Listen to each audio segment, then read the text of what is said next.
ವೀಕ್ಷಕರೇ ನಮಸ್ಕಾರ. ನಾನು ನಿಮ್ಮ ನಾಗರಾಜ್ ಚೋಳೂರು, ಪ್ರಖ್ಯಾತ ಜ್ಯೋತಿಷಿ, ವಾಸ್ತು ಹಾಗೂ ಸಂಖ್ಯಾಶಾಸ್ತ್ರಜ್ಞರು ಮಾತನಾಡ್ತಾ ಇರ್ತಕ್ಕಂಥದ್ದು.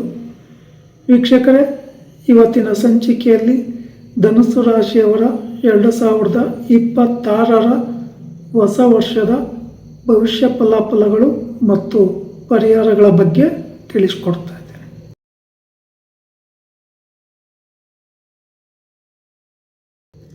ವೀಕ್ಷಕರೇ, ಈ ಧನುಸ್ಸು ರಾಶಿಯವರಿಗೆ 2026ರ ಹೊಸ ವರ್ಷದ ಶುಭಾಶಯಗಳು. ನಿಮಗೆ ನಿಮ್ಮ ಕುಟುಂಬಕ್ಕೆಲ್ಲ ಶ್ರೇಯಸ್ಸು ಉಂಟಾಗಲಿ ಅಂತೇಳಿ ಆ ದೇವರಲ್ಲಿ ಪ್ರಾರ್ಥನೆ ಮಾಡ್ಕೊತೀನಿ. ವೀಕ್ಷಕರೇ, ಧನುಸ್ಸು ರಾಶಿಯವರು ಒಂದು ರೀತಿ ಅದೃಷ್ಟವಂತರು ಅಂತೇಳಿ ಕರೆದ್ರೂ ತಪ್ಪೇನಿಲ್ಲ.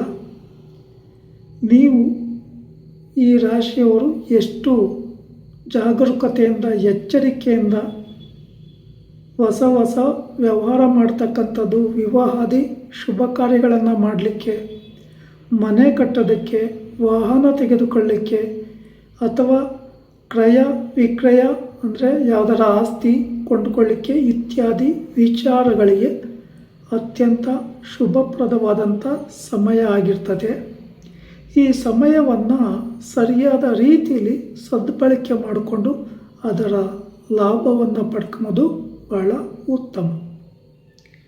ನಿಮಗೆ ಗುರುಬಲ ಸ್ಟ್ರಾಂಗ್ ಆಗಿರೋದ್ರಿಂದ ಈ ಅವಕಾಶವನ್ನು ಕಳ್ಕೋಬೇಡಿ.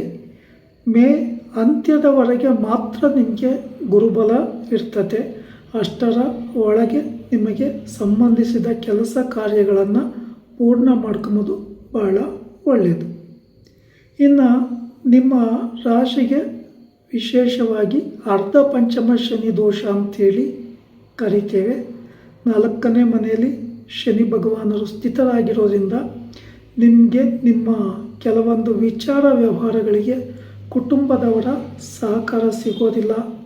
ನೀವು ಮಾಡೋ ಉದ್ಯೋಗಗಳಲ್ಲಿ ಸರಿಯಾದ ಆಸಕ್ತಿ ಇರೋದಿಲ್ಲ, ಆಲಸ್ಯ ಇರುತ್ತೆ, ನೆಗ್ಲೆಕ್ಟ್ ಇರುತ್ತೆ, ಮತ್ತೆ ನೋಡುವ ಅಂತಕ್ಕಂಥ ಒಂದು ಮನೋಭಾವ ಬರೋದ್ರಿಂದ ಈ ವಿಚಾರಕ್ಕೆ ಸಂಬಂಧಪಟ್ಟಾಗೆ ಹೆಚ್ಚಿನ ಜಾಗರೂಕತೆಯನ್ನು ವಹಿಸೋದು ಬಹಳ ಒಳ್ಳೆಯದು. ಹಾಗಿದ್ರೆ ಈ ಶನಿ ಭಗವಾನರ ದೋಷಕ್ಕೆ ಈ ರಾಶಿಯವರು ಏನು ಪರಿಹಾರ ಮಾಡ್ಕೋಬೋದು ಅಂತ ನೋಡೋದಾದರೆ, ಶನಿವಾರಗಳಂದು ಕಟಿಂಗ್ ಶೇವಿಂಗ್ ಮಾಡಿಸ್ಬಾರ್ದು. ಕಪ್ಪು ನೀಲಿ ಬಣ್ಣದ ವಸ್ತ್ರಧಾರಣೆ ಉತ್ತಮ ಅಲ್ಲ. ನಾನ್ ವೆಜ್ ಆಗಲಿ ಡ್ರಿಂಕಿಂಗ್ ಆಗಲಿ ಶುಭಪ್ರದವಾಗಿ ಇರೋದಿಲ್ಲ. ಶನಿವಾರ ಹೊಸದಾದಂಥ ವ್ಯಾಪಾರ ವ್ಯವಹಾರಗಳಿಗೆ ಉತ್ತಮವಾಗಿ ಇರೋದಿಲ್ಲ. ಶನಿವಾರಗಳಂದು ಶನಿ ಭಗವಾನರಿಗೆ ಬನ್ನಿ ಪತ್ರೆ, ಬಿಲ್ವ ಪತ್ರೆ, ಪೂಜಾ ಸಾಮಗ್ರಿಗಳೊಂದಿಗೆ ಶನಿ ಭಗವಾನರ ದೇವಸ್ಥಾನಕ್ಕೆ ಹೋಗಿ ಎಳಬತ್ತಿಯ ದೀಪ ಹಚ್ಚಿ 8 ಸುತ್ತು ಪ್ರದಕ್ಷಿಣೆ ಹಾಕಿ ಶನಿ ಭಗವಾನರಲ್ಲಿ ಪ್ರಾರ್ಥನೆ ಮಾಡ್ಕೊಬೋದು ಬಹಳ ಉತ್ತಮ. ಈ ಸಂದರ್ಭದಲ್ಲಿ ಓಂ ಶಂ ಶನೇಶ್ಚರಾಯ ನಮಃ ಈ ಮೂಲ ಮಂತ್ರವನ್ನು ಜಪಿಸೋದು ಒಳ್ಳೆಯದು. ಹಾಗೆ ಪೂಜೆ ಮುಗಿದ ಬಳಿಕ ಅಲ್ಲೇ ನವಗ್ರಹಗಳಿದ್ರೆ 9 ಸುತ್ತು ಪ್ರದಕ್ಷಿಣೆ ಹಾಕಿ ಶ್ರದ್ಧಾ ಭಕ್ತಿಯಿಂದ ಕೈ ಮುಗಿರಿ. ಸಾಧ್ಯ ಆದರೆ ಹನುಮಾನ್ ಚಾಲೀಸ್ ಪಾರಾಯಣ ಮಾಡೋದ್ರಿಂದಲೂ ತುಂಬ ಉತ್ತಮ ಫಲಾಫಲಗಳು ಸಿಗ್ತವೆ. ಅನಂತರ ಆಂಜನೇಯನ ದೇವಸ್ಥಾನ ಅಥವಾ ಈಶ್ವರನ ದೇವಸ್ಥಾನ ಅಥವಾ ಗಣಪತಿ ದೇವರ ದೇವಸ್ಥಾನಗಳಲ್ಲಿ ಪೂಜೆ ಕೊಡೋದ್ರಿಂದಲೂ ನೆಗೆಟಿವಿಟಿ ಕಡಿಮೆ ಆಗಿ ಶುಭ ಫಲಗಳು ಈ ರಾಶಿಯವರಿಗೆ ಸಿಗ್ತದೆ.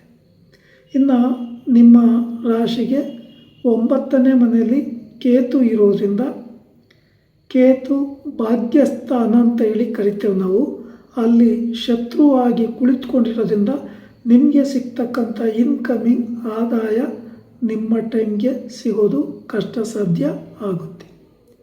ಅದಕ್ಕೋಸ್ಕರ ಗಣಪತಿ ದೇವರಿಗೆ ಗರಿಕೆ ಪತ್ರೆ, ಬಿಲ್ವ ಪತ್ರೆಯನ್ನು ಅರ್ಪಣೆ ಮಾಡಿ ಅಥವಾ ಹಾರ ಮಾಡಿ ಹಾಕಿಸಿ ಶ್ರದ್ಧಾ ಭಕ್ತಿಯಿಂದ ಪ್ರಾರ್ಥನೆ ಮಾಡಿಕೊಂಡು ಮುಂದುವರೆದ್ರೆ ನೀವು ಅಂದುಕೊಂಡಂಥ ಕೆಲಸ ಕಾರ್ಯಗಳಲ್ಲಿ ಶುಭ ಫಲಗಳನ್ನು ಪಡಿತೀರಿ. ಈ ವರ್ಷ ವಿದ್ಯಾರ್ಥಿಗಳಿಗೆ ಮೇ ಅಂತ್ಯದವರೆಗೆ ಶುಭವಾಗಿ ಇರ್ತದೆ. ಸಾಧ್ಯವಾದಷ್ಟು ನಿಮ್ಮ ಕೆಲಸ ಕಾರ್ಯಗಳಲ್ಲಿ ಹೆಚ್ಚಿನ ಶುಭ ಫಲಗಳನ್ನು ಪಡ್ಕೊಂಬೋದು ಭಾಳ ಉತ್ತಮ.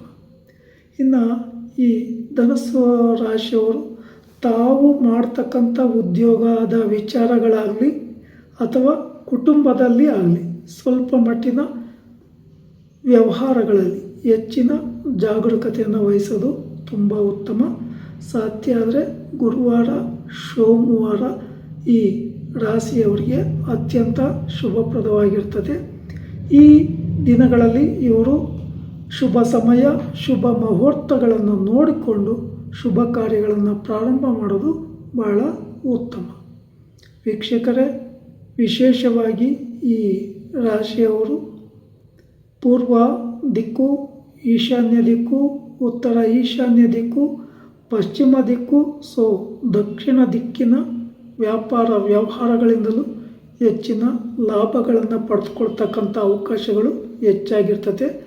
ವಿಶೇಷವಾಗಿ ಈ ರಾಶಿಯವರಿಗೆ ಪೂರ್ವ ಈಶಾನ್ಯ ಅಥವಾ ಉತ್ತರ ಈಶಾನ್ಯದ ವ್ಯಾಪಾರ ವ್ಯವಹಾರಗಳಿಂದ ಈ ರಾಶಿಯವರು ಹೆಚ್ಚಿನ ಲಾಭವನ್ನು ಪಡ್ಕೊತಾರೆ.